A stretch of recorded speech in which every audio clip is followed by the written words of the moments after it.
나는 좀 오반 것 같아. 아닌 것 같아요. 5바, 6바, 7바, 8바.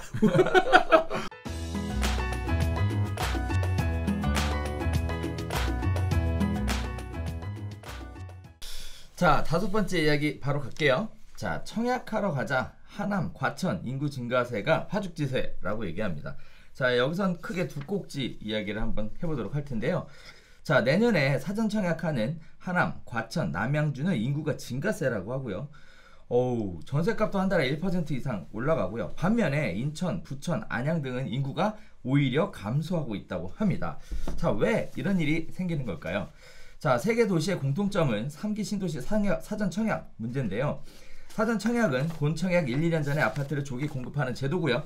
당첨되고 나서 본 청약 때까지 무주택자 요건을 유지하면 100% 입주를 보장받습니다. 자, 지금 해당 지역으로 이사를 해도 사전 청약을 신청할 수 있는 자격이 주어지는데요. 단 본 청약까지 의무 거주 기간을 채워야 우선 공급 대상이 된다고 해요. 투기 과열 지구는 2년 이상이에요. 자, 내년 7월부터 시작되는 사전 청약이 거주 기간은 본 청약 시점까지 충족하면 되기 때문에 일단 이삿짐을 싸서 미리 이사 가자라는 수요가 늘어나서 오히려 하남시 인구가요.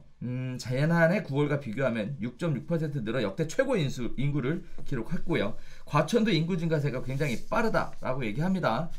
자, 9월 들어서 71만 명을 넘어서서 최다 기록을 갈아채우는 중이고요. 반면에 감소하는 지역들도 있어요. 인천 계양, 부천 역곡, 고양 창릉, 안양 인덕원 같은 지역들은 마찬가지로 사전 청약을 받는 지역임에도 불구하고 인구가 오히려 감소하는 이런 부분들을 보여주고 있는데요.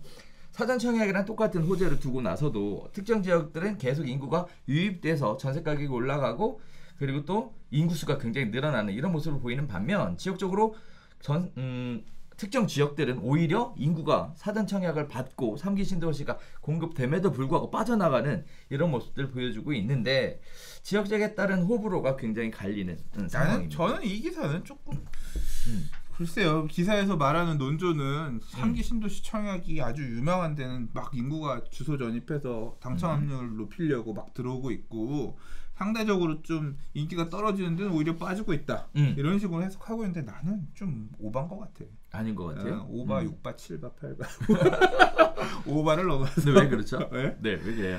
아유, 이게 입주 물량이 많은 데는 인구가 늘어나고 멸실 물량이 많은 데는 좀 빠지고 이제 그런 영향이 있지. 뭐 그렇게 따지면 뭐 인구 빠지는 데는 집이 계속 공실로 막 늘어나고 있다는 얘기야.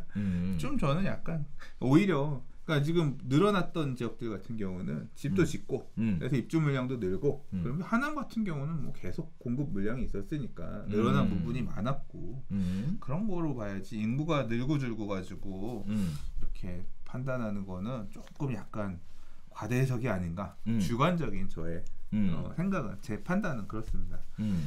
이게 뭐 그럼 역곡이나 창릉이나 인덕원이 있는데 여기에 지금 아파트 분양하면 인기 없을까? 왜 인기가 없어? 인기 많지. 그럼요. 네, 그래서 조금 뭐 이제 역곡 이런 데는 조금 다를 수 있겠지만 인덕원 이런 지역들 같은 경우는 뭐 엄청 핫한 지역이죠. 창릉도 마찬가지고. 그래서 조금 약간 요 해석은 오바다. 근데 이 얘기를 저는 포인트로 사실 두고 싶었던 건 아니고 이 기사 꼭지가 있었을 때 최근에 이제 하남이 되게 핫해요. 계속 모 언론사에서 자꾸 뭐 르포를 써가지고 하남 난리다 이걸 써서 계속 보다 보니까 계속 눈에 들어와. 그래서 보게 돼서 봤어? 봤는데 예.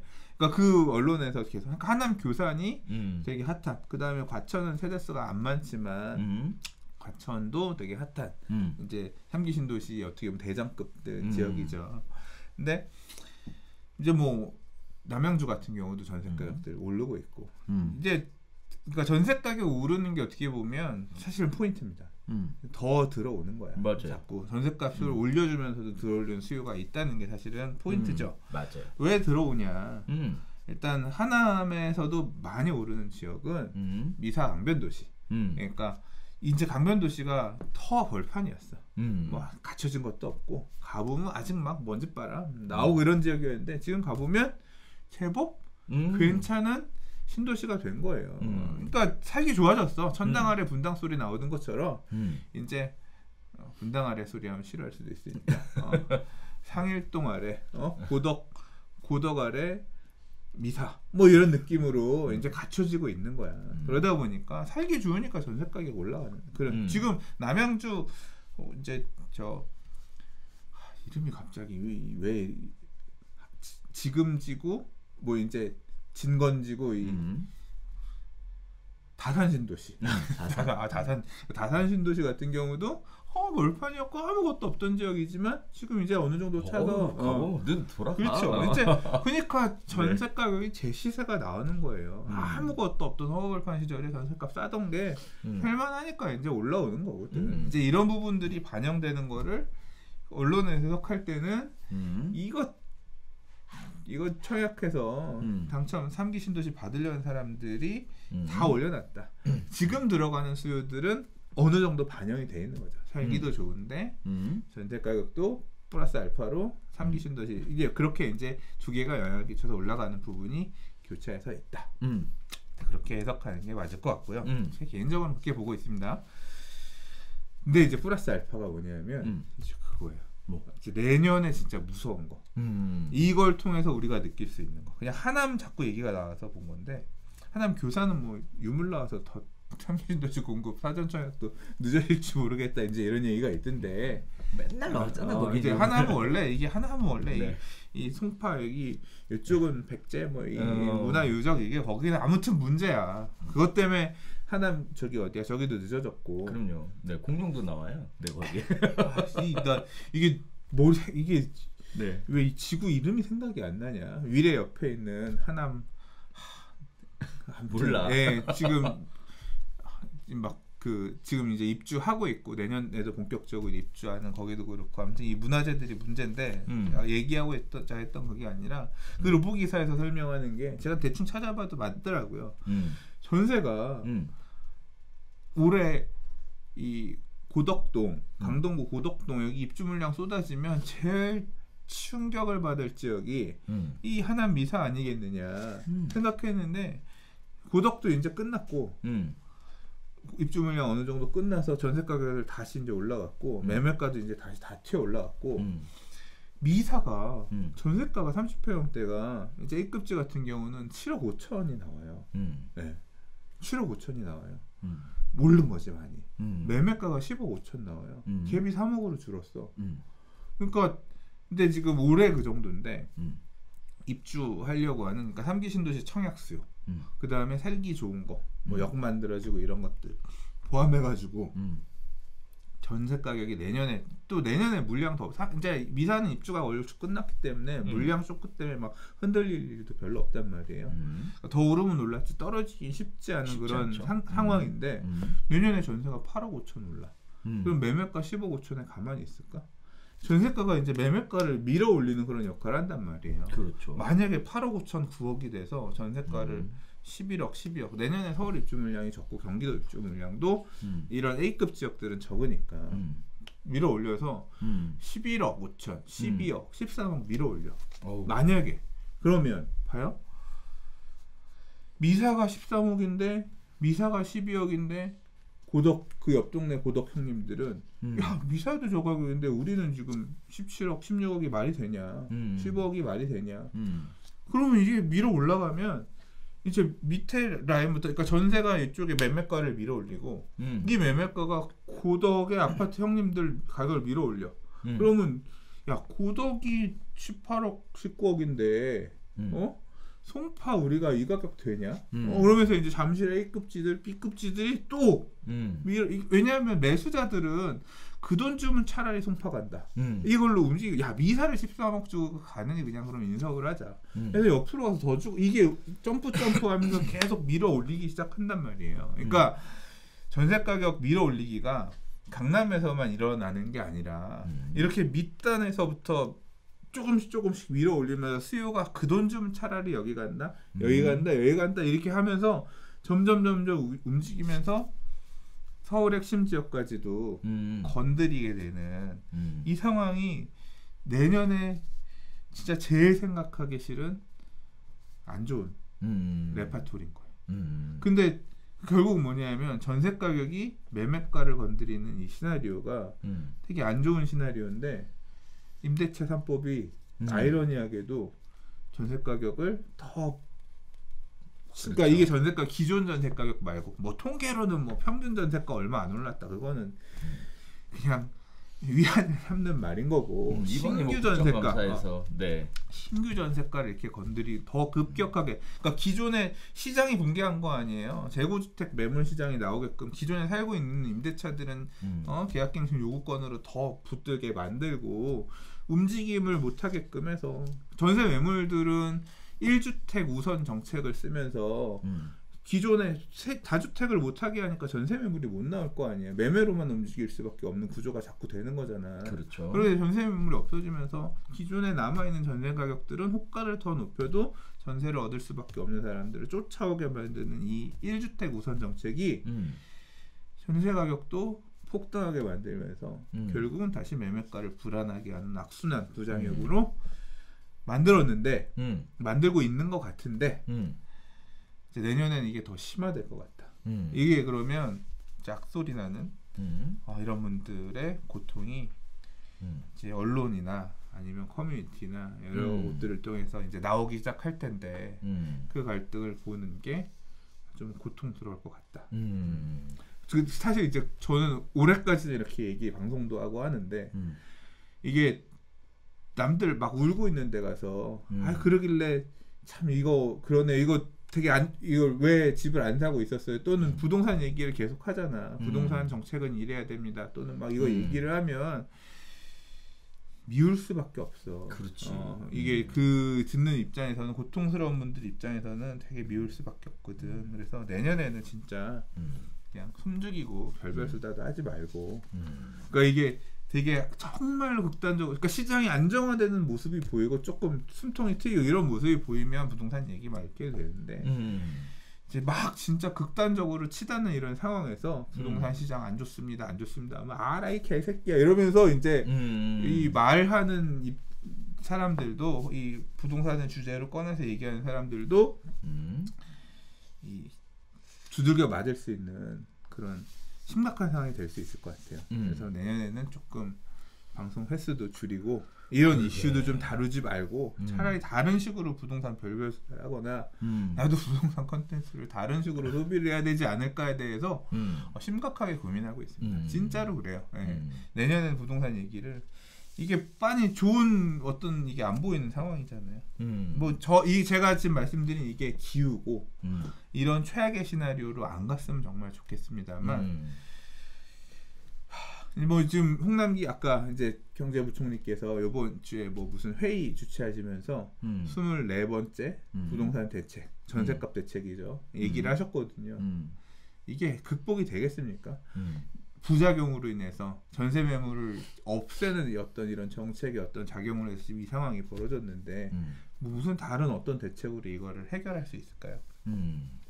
뭐 극단적인 시장 억제책이 나오겠죠. 전세금 신규건 갱신이건 뭐건 못 올려. 우리가 정한 퍼센트 안에서만 올려라. 이놈 신기들아. 내가 정부가 인마 그런 거 하라고 있는 거야. 뭐 이런 거 정책 정도로 이제 가겠지만 뭐 예상했던 제일 안 좋은 게 그거였잖아요. 표준임대. 네, 표준임대라든가 그게 이제 더 일찍 나오는 그런 상황일 수밖에 없겠지만 내가 신봉해왔던 가치관이 너무 많이 무너져서 저는 자유민주주의 뭐 시장경제 다 박살나고 있는 것 같아서 아무튼 뭐 그게 아니라고 생각하시는 분도 있겠지만 저는 많이 무너졌다고 생각하고 제가 살고 싶었던 어떤 대한민국의 모습이 너무 아니야 최근에. 아무튼 그렇기 때문에 말을 아끼면서 앞으로는 입을 닫고 유튜브를 조금 자제해야 되지 않을까. 그래서 이제 이번에 그 주택 공급 관련된 부서를 따로 신설한다라는 얘기가 그래서 나와. 그거는 이제 그것도 별도로 지난주에 이제 홍남기 경제부총리께서 또 하셨어요. 처음에 그러니까 부동산 무슨 원이었지? 아무튼 이름. 그래서 그거를 어떤 조직으로 갈 거냐에 대해서 고민들을 했는데 두 가지 안이 있었대요. 첫 번째는 금융감독원처럼 아예 그냥 틀고 엄청 세잖아요 금감원이. 그러니까 엄청 세게 관리하는 그런 조직을 만들 거냐 아니면 그 FIU라고 큰 돈 오가고 뭐 하면 이거 뭐지 하고 해서 이제 뒤에서 계속 추적 조사하고 하는 그런 조직이 있대요. 그런 형태로 갈 거냐 두 가지를 고민했대요. 근데 그런 금감원 같은 수준으로 두둔 건 안 하고 이렇게 자금 오가고 돈 오가고 이런 거에 따라서 문제가 있는 것들, 편법 증여라든가 아니면 뭐 부정한 어떤 불법 부동산 투기 뭐 이런 것들 오가는 그런 것들만 전문적으로 캐내는 이제 그런 조직으로 가는 방향으로 정했다고 해요. 그래서 뭐 아무튼 뭐 그런 얘기입니다. 어느 정도 필요하다고 생각은 하고. 아무 그런 것 같아요. 그러니까 지금 왜 그러면 자꾸 이 돈 자금의 흐름에 대해서 정부는 집중하고 있느냐. 지금 사실 이제 30대가 부동산 매수의 어떤 주체잖아요. 근데 30대가 돈을 그렇게 많이 벌 수 있는 방법은 없거든요. 없죠. 엄청나게 그렇죠. 뭐 돈 대박난 사업으로 대박나고 이런 거 아니고서는 돈 모아서 집 사는 한계가 있는데 그래도 이놈들이 이렇게 산다. 그거는 이제 정부가 생각할 때는 흔히 그 베이비 부머 시절에 그러니까 지금 50대 60대 분들이 분들 성공했던 분들의 자산이 그 밑에 세대 30대에게로 넘어가고 있는 과정으로 보거든요. 그러니까 부모님한테 돈 받아서 집 사고 있는데 이놈의 새끼들이 편법 증여해서 사고 있다. 이게 시장의 수요를 작동하면서 시장을 불안하게 하고 있는데 그걸 적절하게 끊겠다. 그러니까 편법 증여 이런 것들의 돈 흐름을 좀 잘 봐서 시장의 수요로 들어오는 것들을 막겠다. 이런 의지가 좀 반영되어 있다고 생각해요. 그래서 이제 그거를 앞으로 보겠다. 그러니까 앞으로 이 높은 증여세 뭐 이런 상황에서 부모님 돈 받아서 쉽게 그러니까 부모님 돈 받으려면 나라에다가 열심히 바치고 증여세 많이 내고 이렇게 가는 수밖에 없겠다. 그러면 우리는 뭘 생각해야 되느냐? 증여를 애들이 좀 더 일찍일 때부터 빨리빨리 해서 이 말 그대로 이 인플레이션의 시대, 그러니까 돈 가치가 떨어지는 시대에 어떻게 하면 부의 자산을 이렇게 잘 좀 더 돈을 덜 내고 나라에 돈을 덜 바치고 자녀에게 줄 이재용이 되는 거야? 아무튼 그러니까 이 최근에 그 이슈 됐잖아요. 신세계가 자녀들한테 돈 몇천억 증여하는데 거의 한 60%대가 되나? 그래서 그거 되게 문제가 됐어요. 이렇게 증여세가 우리나라가 많은 나라다. 엄청나게 많이 떼갔다. 이슈가 됐거든요. 조금 더 부가 커지기 전에 잘 현물이라든가 아니면 이런 자산을 자녀에게 주고 싶으면 미리미리 주는 어떤 세금 내가면서 주는 이런 것들을 좀 더 연구해 가면서 세무사의 몫이 커진 것 같아. 황기철 세무사님 보고 싶다.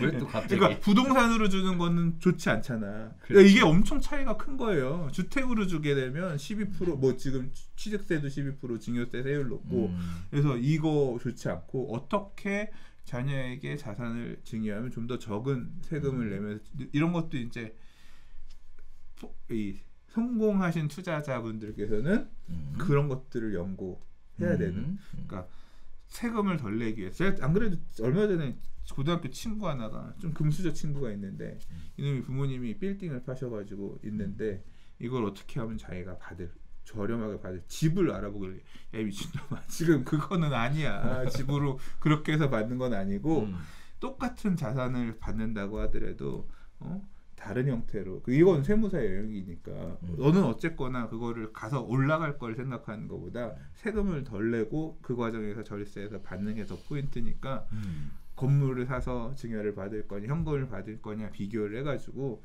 네 이름으로 빨리 어떤 자산을 갖고 올 거냐 비교해서 가는 거 그거 연구를 하는 게 더 먼저다. 집으로 내 집 마련 이거는 너 많잖아 받을 거 그랬거든요. 물론 이제 저는 그런 수준이 아니라 애들한테 줄 게 좀 있었으면 좋겠습니다만 이제 그런 부분들이 필요하신 때가 같다. 막 수다가 아주 그냥 3기 신도시 사전 청약하려고 산 넘어갔어요 지금. 국경도 넘겼어요 이러다가.